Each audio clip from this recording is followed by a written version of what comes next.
Municipal chairman గత 3 నెలలుగా ఉత్కంఠకు స్వస్తి పలికిన వైఎస్ఆర్సీపీ కౌన్సిలర్లు అవిశ్వాసంతో మున్సిపల్ చైర్మన్ పదవి కైవసం చేసుకున్న వైఎస్ఆర్సీపీ పార్టీ ఆదోని మున్సిపాలిటీలో కీలక పరిణామం చోటు చేసుకుంది.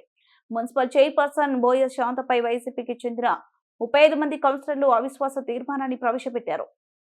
ఈ తీర్మానానికి వారంతా ఏకగ్రీవంగా మద్దతు తెలపడంతో ఓటింగ్ ప్రక్రియలో విజయం సాధించారు.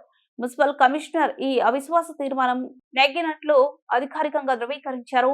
అనంతరం ఎమ్మెల్సీ మధుసూదన్ మరియు ఇతర వైసీపీ కౌన్సిలర్లు నిజం గెలిచిందని సంబరాలు చేసుకుంటూ కౌన్సిల్ హాల్ నుండి బయటకు వచ్చారు.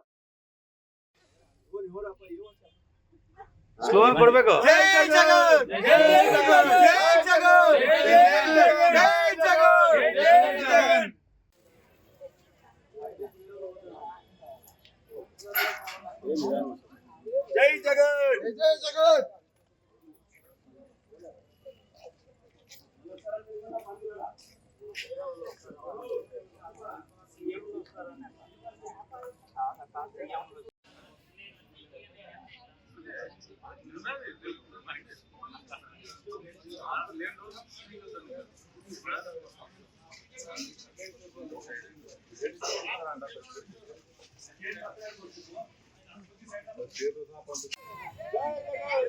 వెనకాల బాబు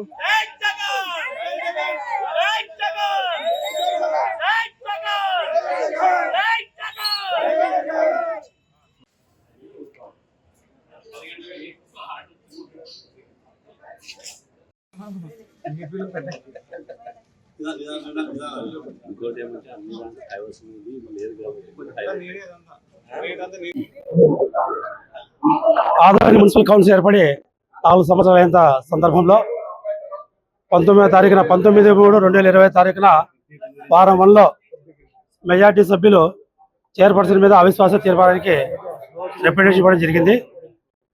దాన్ని ఆధారం చేసుకుని జిల్లా కలెక్టర్ గారు 16/4/2025 ఉదయం 10:30 గంటలకి మున్సిపల్ కౌన్సిల్ హాల్లో అవిశ్వాస తీర్మానం పైన సమావేశం ఏర్పాటు చేసి ఓటింగ్ తీసుకొని చేసిన ఉత్తర్వు ప్రకారము ఈరోజు మన సబ్ కలెక్టర్ మరియు స్పెషల్ ఆఫీసర్ ప్రిసైడింగ్ ఆఫీసర్ అయినటువంటి మౌర్య భరద్వాజ్ ఐఏఎస్ గారు మీటింగ్ కండక్ట్ చేశారు.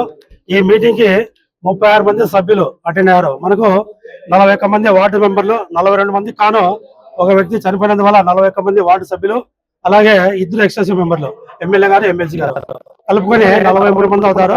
ఈ 43 మందిలో ఈ రోజు 36 మంది ఈ సమావేశానికి హాజరయ్యారు. ఒక 7 మంది మాత్రమే దూరంగా ఉన్నారు. ఈ వచ్చినటువంటి 36 మంది కూడా చైర్పర్సన్ పైన పెట్టినటువంటి తీర్మానానికి అనుకూలంగా ఓటు వేయడము, 7 మంది దూరంగా ఉండడం వల్ల ఈ హాజరైన సభ్యులందరూ కూడా 36 మంది ఆమెకు వ్యతిరేకంగా ఓటేశారు. కాబట్టి అది ఓటింగ్ అనేది నెగ్గింది. కాబట్టి ఇచ్చినటువంటి రిప్రజెంటేషన్ పైన ఓటింగ్ నెగ్గిందని మన president officer special officer sub collector గారు అనౌన్స్ చేసేసి ఈరోజు సంవత్సరం ముగించి వెళ్ళిపోయారు. కాబట్టి చైర్పర్సన్ మీద చేసినటువంటి అవిశ్వాసము నెగ్గింది. కాబట్టి ఇది district collector, CDMA commissioner director municipal administration, అలాగే ఎలక్షన్ కమిషన్ వారికి ఈ రోజే సమావేశం మినిట్స్ మేము పంపించేస్తాము. తదుపరి ఉన్నటువంటి వైస్ చైర్మన్ ఇద్దరు కూడా ప్రభుత్వ నిబంధనల ప్రకారము అక్కడి నుంచి ఒకరి పేరు ప్రతిపాదనలు వస్తాయి. వాళ్ళు నెక్స్ట్ ఎలక్షన్ జరిగే వరకు ఆ యాక్టింగ్ చైర్పర్సన్ గా లేదంటే టెంపరీ చైర్పర్సన్ గా ఓటింగ్ జరిగే వరకు నడిపిస్తారు. అడ్మినిస్ట్రేషన్ వాళ్ళ ద్వారా అడ్మినిస్ట్రేషన్ నడుస్తుంది. ఇది దీనికి సంబంధించిన సమాచారము. నా పేరు Krishna, municipal commissioner Adoni municipality. అయ్యా, వాళ్ళకు పార్టీ విప్ ఏదైనా జారీ చేసి ఉంటే, వాళ్ళ కాపీ ముట్టేటుంటే పార్టీ పరంగా వాళ్ళు దాని మీద చర్యలు తీసుకోవడానికి అవకాశం ఉంటుంది. అలాగే ఎవరైతే గైర్హాజరు ఉంటారో పార్టీ విప్ తీసుకున్న తర్వాత ఎవరైతే విప్ జారీ చేసారో అలాంటి వ్యక్తి ప్రెసిడెంట్ ఆఫీసర్ కి సమావేశం జరిగిన 3 రోజుల లోపల వాళ్ళు ఏదైనా వాళ్ళ మీద నోటీస్ ఇవ్వగలిగితే దానిపైన ప్రెసిడెంట్ ఆఫీసర్ ఏదైతే ఉన్నారో వాళ్ళకు నోటీస్ ఇచ్చి ఎక్స్ప్లెనేషన్ కాల్ఫర్ చేసుకొని తదుపరి చర్య తీసుకోవడం జరుగుతుంది.